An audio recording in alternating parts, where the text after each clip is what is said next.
So I had one of those mornings yesterday where I'll splice in some footage now. Missing an important ingredient. No shoes.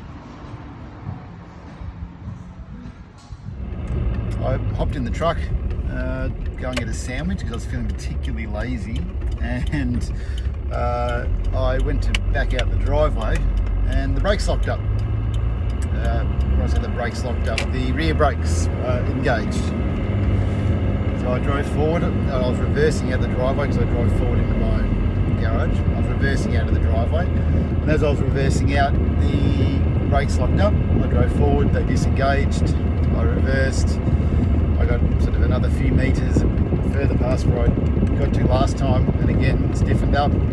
I pushed the vehicle down onto the road, put it into drive, and then pulled off to the side, pulled off to the side of the road, and they appeared to disengage, but low brake pressure. I debated what to do. Thought I could get back up the driveway, and then I thought, no, I'll head to my buddies down at Bridgestone there and get them to lift the car up and have a bit of a look.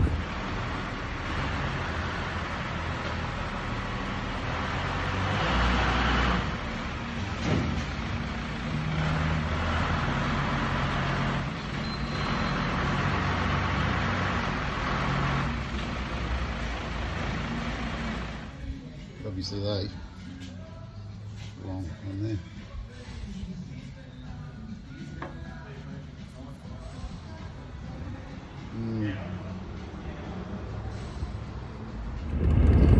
So it turns out that brake shoes come away from the brake assembly itself. But that particular hub, when I got the vehicle, I knew they had a really bad oil leak in that particular, in the the driver's side, so right hand in Australia rear hub. It had probably had an oil leak for a long time. Like I said in the first video, I literally didn't drive the vehicle for a couple of years. I just kind of sat there. I wasn't overly confident in touching the old thing. Yeah, so that was actually the first hub that I rebuilt. So the brake pads, ironically, as you can probably tell from the videos, still had a bit on them. So whilst I cleaned up the oil leak and obviously redid the wheel bearings and new bearings, wheel bearing. So redid the bearings, new seal, blah blah blah. Everything was okay. Everything's good. Everything was going really well. I had an epic weekend driving around in the Sunshine Coast hinterland, and did a couple of fun things like this.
and then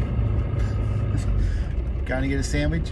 We ran into a bit of trouble, but look, all in all, for what it was it cost me a set of brake pads, so $110. So the only thing that hasn't been, while the front calipers are new, the front brake pads had plenty of pad left on them. So we might shoot down to Burson's in the next couple of days and get that replaced. But it's the Burson's now to get some silicone grease, hopefully.